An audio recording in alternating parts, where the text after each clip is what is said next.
नमस्कार मित्रों। आज चिंतन में एक विद्वान का मत है, आवश्यकता आविष्कार की जननी है।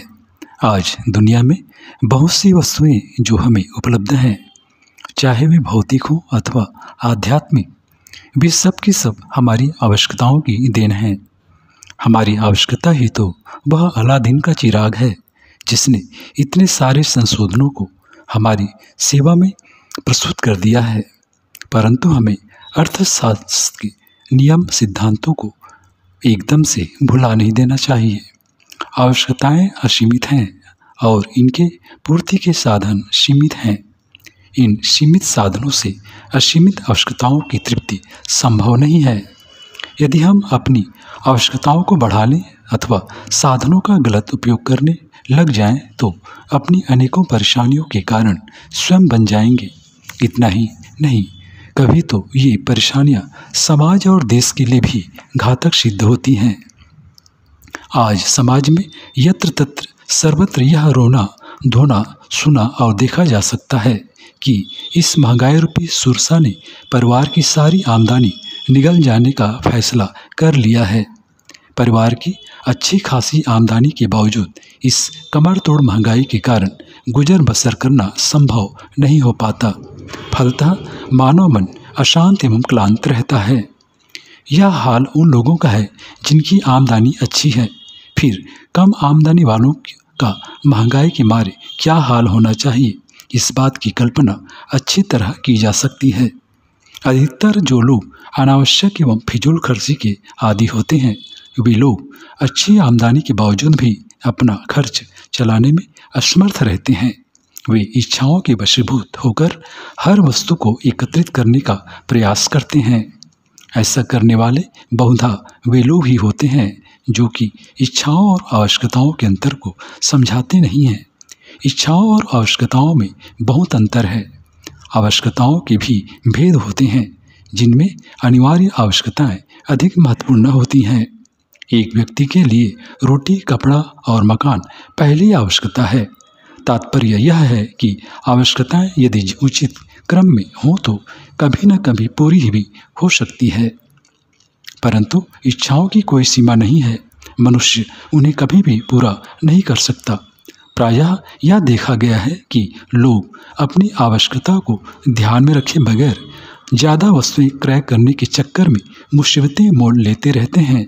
बेचारे को यह पता ही नहीं रहता कि बिना भूखे खाया गया भोजन तुष्टि नहीं अनिष्ट ही करेगा। पेट खराब ही होकर रहेगा और परिणाम यह होगा कि शरीर के सारे क्रियाकलाप अस्त व्यस्त हो जाएंगे। यही स्थिति कबाड़ी की तरह वस्तुएं खरीदकर एकत्रित करने वाले की होती है। वह अनाप शनाप वस्तुओं का ढेर लगा लेता है जो कि पड़े पड़े खराब बर्बाद होती है तथा खरीदार को कोसती है। अधिकांश लोग अपनी जरूरतों की ओर ध्यान दिए बगैर नीलाम आदि में सस्ते माल के चक्कर में बहुत सी वस्तुएं खरीद लिया करते हैं। खरीदी जाने वाली वस्तु की उनके लिए क्या और कितनी उपयोगिता है, इस पर विचार करने की आवश्यकता ही नहीं समझते। इस प्रकार वे लोग एक तरफ तो अपने धन की बर्बादी करते हैं जो कि पारिवारिक बजट को कमज़ोर कर देती है, तो दूसरी ओर भी अनावश्यक चीज़ें भी घर में पड़ी पड़ी खराब होने के अतिरिक्त घर को कबाड़खाना बनाने में सहायक सिद्ध होती है। आज के इस भौतिकवादी युग में यह सस्ते का चक्कर भी बिना जरूरत की वस्तुएं खरीदने में बहुत बड़ा रोल अदा करता है। हमारे पड़ोस में एक भाई साहब किराए के मकान में रहते हैं। उन्होंने अपना निजी मकान बनाने के उद्देश्य से एक ज़मीन खरीदी। फिर मकान बनाने के लिए पैसों के जुगाड़ में लगे रहे। इसी बीच उन्हें पता चला कि एक और ज़मीन सस्ते में बिक रही है। बस फिर क्या था, उन सज्जन ने बिना आवश्यकता के उस ज़मीन को भी खरीद डाला। अब भला आप ही सोचिए, इस खरीद में क्या तुक था, जबकि उनके पास पहले ही ज़मीन उपलब्ध थी। अब देखिए साहब, उनके पास दो दो ज़मीन होते हुए भी किराए के मकान में पड़े हुए हैं। यह कहाँ की बुद्धिमत्ता है। ऐसे अकल के दुश्मन लोगों को भला क्या कहा जाए। आए दिन हमें अनेकों ऐसे खपती लोगों से पाला पड़ता ही रहता है जिन्हें अनावश्यक खरीद फरोख्त का शौक होता है। आजकल साधारण लोगों के घरों में कई जोड़े मोजे, जूते, टाइयाँ, दर्जनों कपड़े रखे जाते हैं। इतना ही नहीं, अब तो पिछले 2-3 वर्षों से लोग अनाज भी आवश्यकता से अधिक खरीद कर रखने लगे हैं। मनुष्य जितनी भी वस्तुएं खरीद कर ले लेता है, वे सब की सब एक साथ तो काम में नहीं आती। परिणाम स्वरूप पड़ी पड़ी खराब होती हैं। उनके रख रखाव पर जो परिश्रम और आर्थिक व्यय करना पड़ता है सो अलग। अतएव हमें अपनी आवश्यकता के अनुसार ही चीज़ें खरीदनी चाहिए।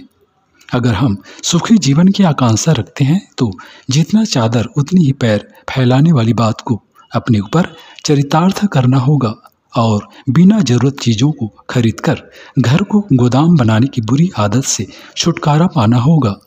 यहाँ पर यह बताना अनुपयुक्त एवं असामयिक नहीं होगा कि आवश्यकताएं हनुमान की पूंछ की तरह बढ़ती ही जाती है। एक के बाद एक दूसरी, फिर तीसरी और फिर यह क्रम जारी रहता है। इसलिए जरूरतों को कम करना भी सुखी जीवन जीने का गुरु मंत्र है।